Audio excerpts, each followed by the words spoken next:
à l'heure, aussi bien Éric Pereira que Mérieux ont tous les deux parlé du tiers et de l'importance de ce tiers. Qu'est-ce qui fait tiers? Alors, aimer, c'est aussi pouvoir s'ouvrir justement à l'altérité, aux différents, avec les risques que ça représente. Il n'y a pas d'amour sans risque. Et dès qu'on le transforme en une emprise, on s'aime tellement qu'on ne va plus se quitter, et bien c'est l'enfer à court terme. Parce que tout système fermé se dégrade. Le désir peut devenir une menace, surtout quand il nous fait sentir à quel point nous dépendons de l'autre. Donc si je t'aime, c'est un pouvoir que je te donne sur moi. Et là, je risque de perdre justement ma part d'autonomie. Et comment je vais me sentir autonome? Eh bien, non plus en me nourrissant de toi, notamment au niveau des compétences ou de l'éducation, mais en m'opposant. Je fais le contraire de ce que tu me dis, donc j'existe. Vous voyez que je suis bien différent, sans se rendre compte que le contraire, c'est la même chose. Pire, ce n'est pas seulement la même chose, parce que justement, souvent, on ne s'en nourrit pas de ce contraire, c'est-à-dire que n'ayant pas acquis de compétences, on reste de plus en plus dépendant et on peut de moins en moins recevoir. Bon. On ne peut pas vivre sans s'ouvrir à quelque chose qui fait tiers. Comme nous, on acceptait mieux quand on était invité chez les parents d'un copain, de montrer qu'on avait été bien élevé à la maison, plus qu'on ne le montrerait à la maison. Ouais. Ou même les grands-parents. Ils vont vous dire, je ne sais pas comment tu t'y prends avec ton fils, mais il est charmant. Ah ben oui, d'accord. Parce qu'il n'est pas dans les mêmes attentes. Il n'est pas les mêmes attentes. Alors le tiers, ouais, c'est celui qui va permettre une ouverture, où des attentes nouvelles vont pouvoir se faire jour sans les mêmes contraintes de dépendance. Et la dépendance, elle n'est pas que le fait d'un pouvoir. Il y a le pouvoir affectif. Ouais. Ne vous prennent la tête, comme disent les ados, que ceux qui ont un pouvoir, que ceux qui sont importants pour vous. Ceux à l'égard desquels vous avez une attente affective, une attente hiérarchique, une attente de connaissance, une attente de pouvoir, lui, il va vous prendre la tête. Celui dont vous n'attendez rien, il ne vous prendra jamais la tête. Il vous cassera peut-être les pieds, mais il ne vous prendra pas la tête. Il ne vous empêchera pas de dormir. Au fond, tout peut perdre cette fonction tiers à partir du moment où on transforme l'ouverture, avec le risque de la déception, voilà, le risque d'être trompé dans sa confiance, en un désir d'emprise. Et alors mon dernier point, ça sera la grande ouverture pour moi.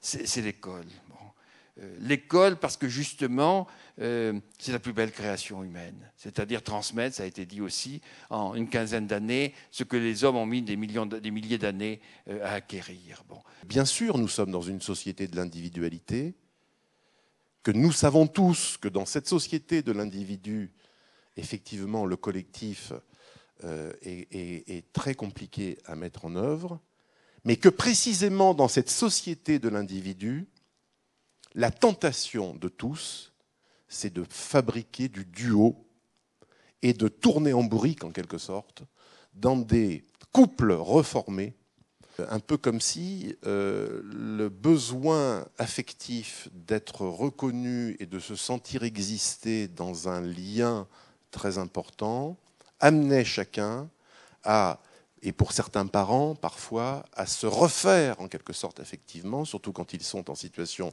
monoparentale, en fabriquant du duo avec des enfants et des adolescents. Et là, cet effet de collage, cet excès d'attention et d'amour, cet excès parfois de sollicitude, même avec toute la meilleure volonté du monde, provoque des tensions qui sont très importantes, car dès lors qu'on laisse un duo s'installer, seul l'affrontement des deux parties, où leur connivence et leur collusion sont possibles, ils n'ont plus la possibilité de retrouver une certaine distance permise par l'intervention d'un tiers, d'une tierce personne, mais évidemment d'un tiers temps ou d'un tiers concept, comme peut être bien sûr le dispositif éducatif. J'ajouterais que toute transmission nécessite des rouages ou des courroies, c'est-à-dire des intermédiaires. Et justement, dans une société de l'individu où se pratique le collage, la transmission directe, c'est-à-dire finalement l'incitation à dire à des parents occupez-vous davantage de vos enfants, soyez davantage présents avec eux, multipliez les occasions de rencontres avec eux. Moi, j'y mets un bémol.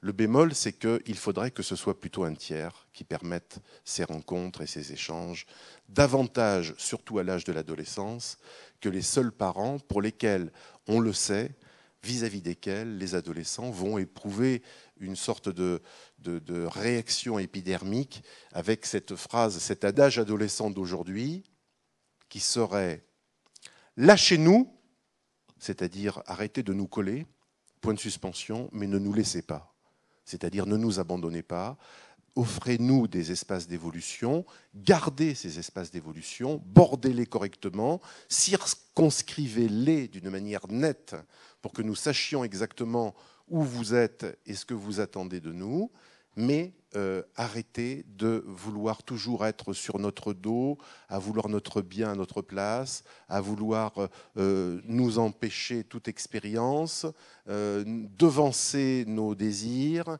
et de cette manière bloquer finalement notre ouverture au monde. Et en même temps, je crois vraiment que l'autre problème auquel nous sommes confrontés, c'est que précisément dans cette société du collage et du duo, nous ne cessons de faire intervenir des tiers professionnels dont les compétences ne sont pas à remettre en question, que ce soit des policiers, que ce soit des éducateurs, que ce soit des enseignants, que ce soit des médecins, y compris des psys ou des pédagogues. Le problème, c'est que parfois, et aussi étonnant que ça puisse paraître, la seule intervention du tiers professionnel ne vient pas apaiser les foyers de conflit, mais les alimente parce qu'elle disqualifie les protagonistes. Donc il faut faire attention. Et moi, je veux insister sur cet aspect-là. Je crois que dans nos écoles, mais aussi dans nos hôpitaux, dans nos institutions d'une manière générale, c'est très bien que des tiers professionnels, par leurs compétences, puissent venir en aide aux communautés en difficulté, mais à condition de permettre à des parents de reprendre leur position de parents.